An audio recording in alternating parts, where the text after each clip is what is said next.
Hello everyone, welcome back to After the Bell. The moment is here. We have the wonderful actress Alyssa Jirrels joining us. What's finally. up, girl? Yes, What's hello. up? How are you? You've never been here. I've never been here, no. Oh, well, welcome. Thank you. I think your roots look great, by the way. I think it's all good. So you can see them. No, I think it's like a thing now. It's a style, right? Is to it? have like, it's like slight ombre. Oh, You got it. okay. It's fine. You're rocking it. I love them too. You like them, I like them. Yeah, We're good. we all like them. It's great. I love it. We're so excited to have you here. Oh, on thank the you for show. having We me. have a lot to talk about. You've been very busy, gracing Yeah. everyone with your presence on their apps, on their phone, on their Netflix, on their Yeah. TVs, everything. What this whirlwind? It's been crazy. It's been a for you. crazy Talk little about it. whirlwind. Yeah, it's kind of been ever since last April, but like way back in 2016. I think it's kind of just been, the ball's been rolling a little bit. So yeah, Mech X4, I was filming that for 6 months, and then Alexa and Katie has been in the past, just like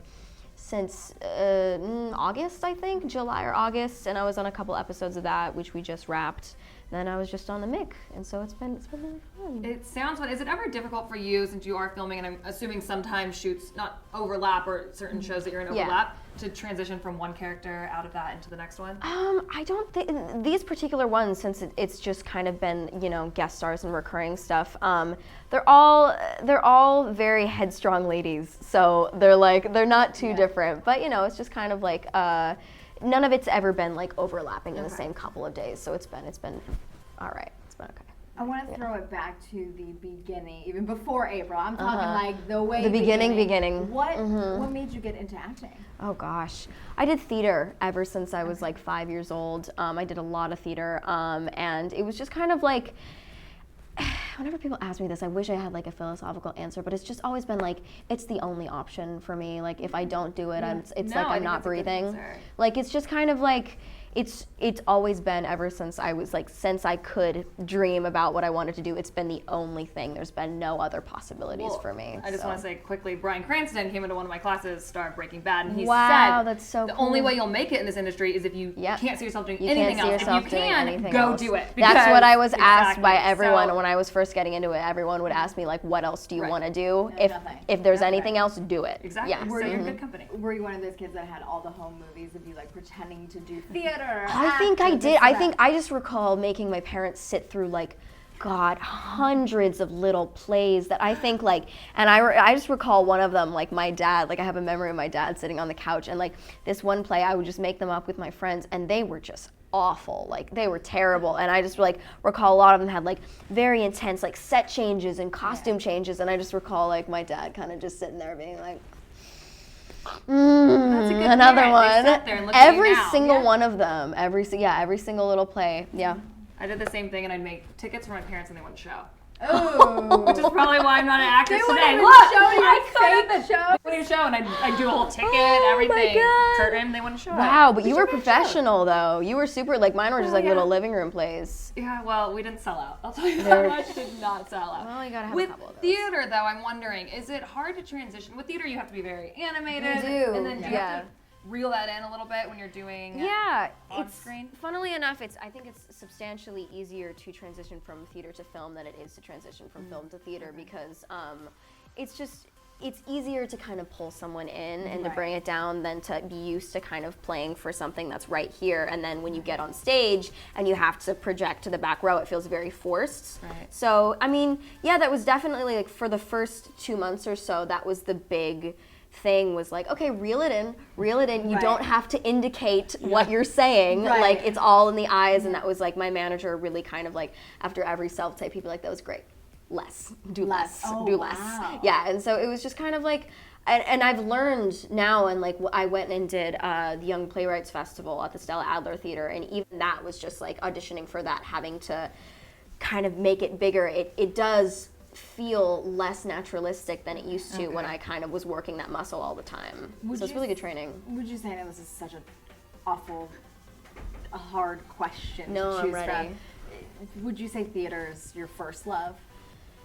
Yes and no. It's interesting because I did a lot of musical theater, and that is really fun, but it doesn't have the same like allure of like the artistic kind of like deep raw vulnerability that like I've kind of getting to experience with film and stuff.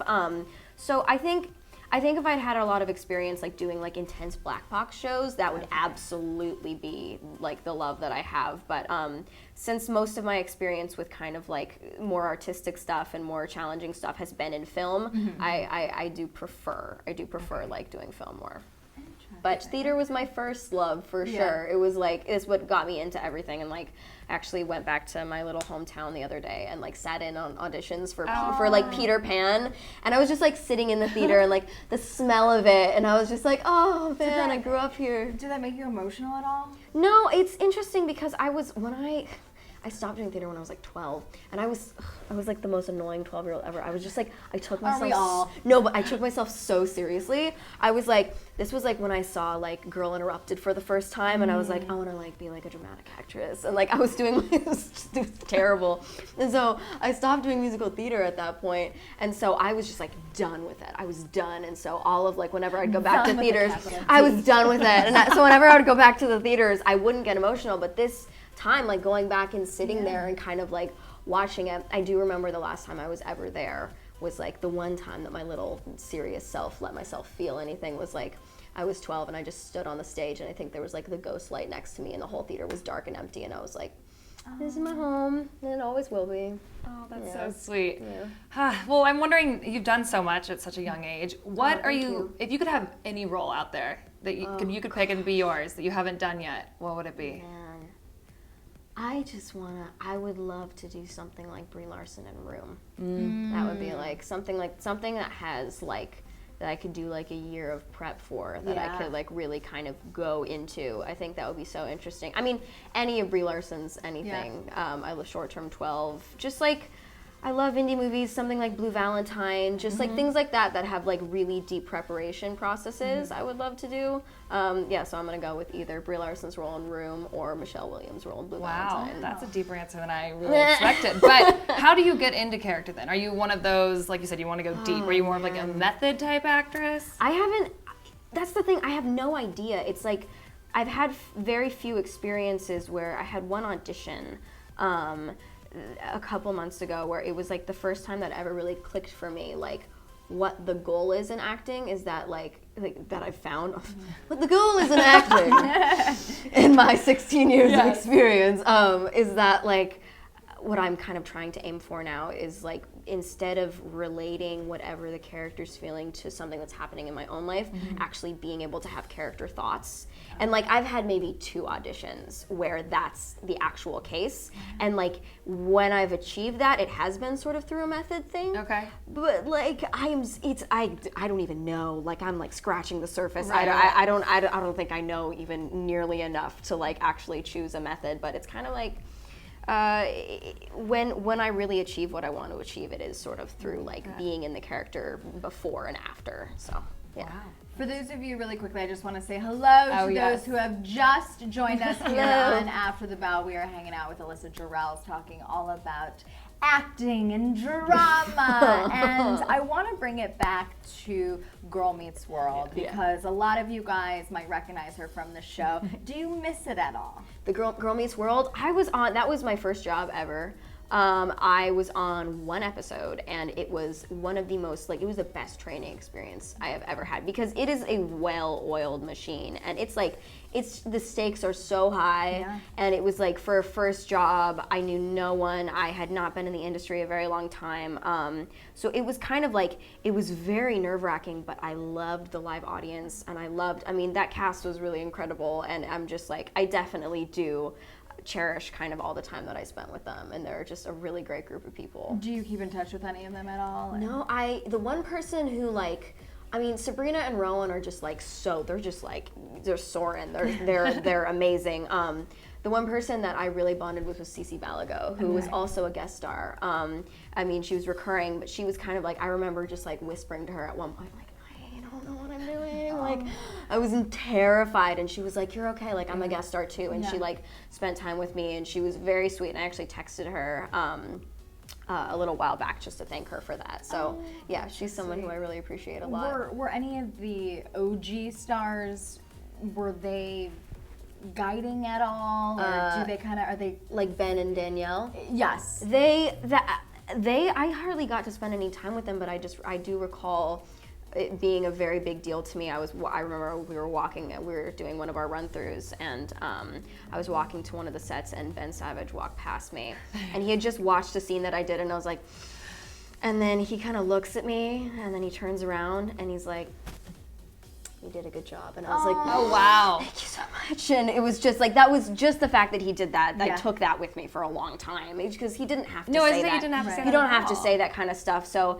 and I think I was just like, "Oh, thank you so much. I'm terrified." And he was like, "You're fine."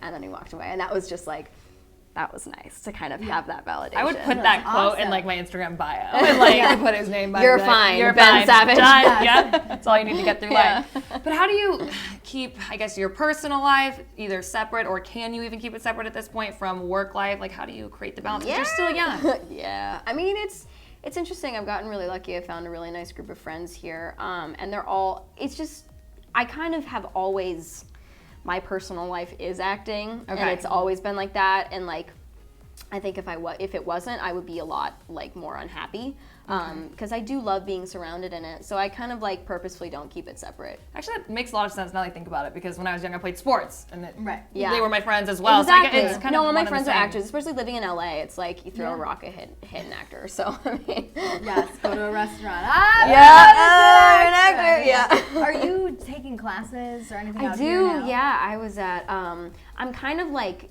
I think that there's a lot to be said for taking classes with different people. So right now I'm kind of like auditing different places. But for about 2 years I was at a place called John Rosenfeld Studios, and they changed my life in every way. So what kind of, like, for those who want to go into acting, because a lot of our audience, they ask, like, what do I do? How do I get involved? Anything, like even just the baby steps is going to classes something that is extremely helpful. Yes. Just like absolutely. And it's so interesting because here in LA there's this attitude that I've found against classes that's like, well, you know, you don't want to take a class because you don't want to mess up your natural instinct. Right. But like if you were an athlete, no one would ever say Right. no, don't train, like don't run because you don't want to mess up your natural instinct. Because there's a lot to be said for having natural talent, but that can only take you so far. Right. So like I mean, acting class was not until I started acting class that I had any concept of how to do any of this.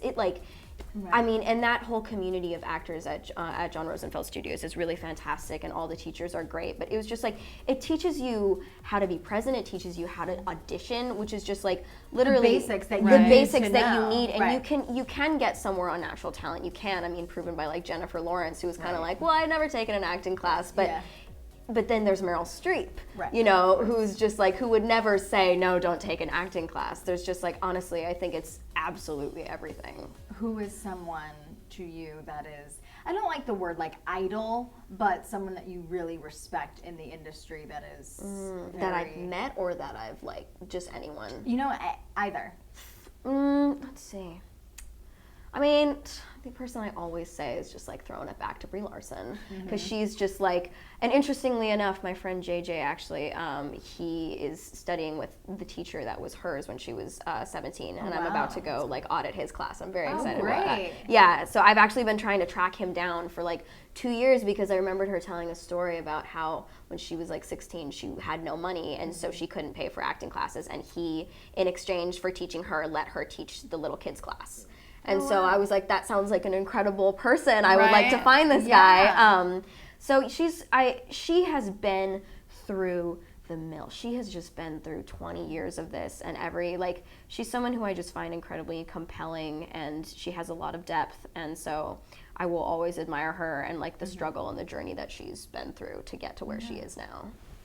That was such a good I know, answer. I'm like, thanks, Oh friends. my gosh, she's got so much depth. And like, Seriously. so you want to talk about Blake Shelton? Like, I'm down to talk about Blake Shelton. no, I mean like like that's what fine we with talk me. about, and then that answer, I'm like, Blake Shelton's great. Like but I'm with you though in that like I don't think that he's like sexiest man alive. Like I saw that and I was like, all right. Okay. There's actually a really funny BuzzFeed article going around right now, totally off topic, but it's like 80-something other people that are sexier than Blake Shelton. Oh, poor Blake. And it was like a stick figure. It was like Mr. Clean was one of them. This is true though. Yeah, it was so, it's very so true. Funny. God, yeah. Who's like so Matt funny. Bomer? Oh yeah. Love him. Matt Bomer, he's beautiful. Yeah. I just kind of came across a picture of him the other day, and I was like, "Congratulations on your face." And your face. That's like it's great. Your face. All of it. Perfect. Absolutely perfect. Total change of subject. The holidays are coming up. Yes, Literally next week is Thanksgiving. Do you have any plans? Are you gonna stay in LA? I'll be in LA. Yeah, I just went home to Northern California. I literally got back last night at 11 p.m. Nice. You're from Sonoma area, right? Yes, I am. Okay. Yeah, And so I was just up there, and so I think, as far as I know, I'm gonna be here. We've never been big holiday people. Like I am a big holiday person, but my parents just like aren't and weren't really raised that way. So I think I'll force my mom into like taking me to the store to get like the turkey and the cranberry sauce, and I'll try to cook and it won't work, and then I'll get sad, and then I'll watch Friends and it'll be really fun. Just watch the Thanksgiving episode of Friends, and your Thanksgiving will seem That's what I great, did right? last year. That's what I did last year. Is I like watched every single Thanksgiving episode of all the 10 seasons, and I did that with New Girl too. So that's my tradition. What is your favorite show right now? Or that you're binging, old, new? I mean, Friends is classic. New Girl is just like, I love it so much. I was just listening to a Max Greenfield like sad conversation this morning about how he got it, and it's just like that is like the best group of comedic actors I have ever seen. They're fantastic. Yeah, that's great. So New Girl and Friends. Yeah, New Girl and Friends. And then I watched like all 6 seasons of Lost with my dad. Oh, okay. That was a big undertaking. 6 seasons. I'm like, 6 seasons is a lot. I was like, a lot of it was just because of loyalty and because I just like wanted to see where it went. But towards the later few, I was like, it's not working. Ended this It's a not working couple anymore. seasons ago. Yeah. With Netflix, though, really quick, when is Alexa and Kate gonna air on Netflix? What a great question. March? Oh, March. My mom knows. March. Thanks, Mom. Thanks, Mom. Okay, so Yes. Is that? I'm just wondering when your show goes to launch because it's all at once. It's so all is at that once. nerve-wracking? Because it's not like you get one shot. But how does Netflix really do it? They really push it for the I know, first. I should have said air. Yeah, but I don't know. It is. I don't really know. It's like I was very lucky to have it's a fairly small kind of part on this, and it was just like a fantastic set to be on. But I don't really know how it's gonna work. I think it's all gonna air, and I'm really excited for Paris and Isabel because they're both fantastic. I'm really excited. Yeah, for can you people tell to us a little see. bit about your I know, character? but you Yeah, should now have that at we the should beginning of probably it. get into that. It's fine. It's good. I just kind of play. I don't even know what I'm like supposed to say. I feel like I'm gonna get killed by someone if I say anything. But again, a headstrong lady. Okay. Kind of more along the lines of interacting with Katie, who's Isabel May, as opposed to Alexa. I did I think four episodes, and it was like fantastic. And 4 is a good amount for a Netflix good series, amount though. for- 'cause I think they don't Well, there's have too many 13 episodes. Oh, there's so, a longer yeah, one then. Yeah, 13? so Okay. it was fantastic, and I got to do it with Nate, who's also my co-star in Mech X4. Oh, there you go. Great. Yeah, which was like we had so much fun together. It was actually the first job that both of us booked off of Mech X4, and we both ended up working the same week. Is that common in the industry to actually like have more than one project with someone? Like, I feel like it's not. It is. Funnily enough, Nate's actually doing a Facebook show with Ray Cham, who's also on Mech X4. So that's like, funnily enough, we've all kind of like circles run small. But it was just like a crazy coincidence that we literally were like sharing trailers. That's pretty fun. Yeah, it was. As long as you like the person, it's no, fun. I love him. He's my brother. I adore him. And so we had a great time together. Awesome. Yeah, it made it better. So the series, Alexa and Kate will be out on Netflix in March, and you can see Alyssa in it. Where can everyone follow you in the meantime on your social medias? It's just my name, Alyssa Jirrels on Instagram and on Twitter. And that's all the social medias I have. I'm not very good with the technologies. I don't know what else is there. Is there like I have a Facebook page. Okay. I have a Facebook page as well. We'll like it. Yes, it's just Alyssa Jirrels. It's just my name. Perfect. Yeah, Good. Thank God. You kept it simple for us. Super simple. Yes. Yeah. And we actually put your name in the title of this episode right here, everyone. Thank you. Exactly. Cool. Yes. Perfect. Well, I just want to see, is there any fan questions? I'm sorry, I've ignored all of you. I was just so intrigued by what you're saying. I wasn't looking at my phone. Shay212 says you're adorable. Oh my God, Someone thanks. had said this is so amazing. This interview is cool. Thanks, friends. Nice. Much appreciated. So thank you guys so much for joining us yes. today. Is that, what app is that? See, like, So I'm yeah, this is literally another 90. lively, like where they're what's just this? Someone commenting. said, "Is this fake?" No. Is this fake? Not. No. We are live right here. Currently live. Mm-hmm. But we're not about to be because it is the end of the episode. We will see you tomorrow on a brand new After the Bell, 3 p.m. Pacific Standard Time. See ya. Bye, guys.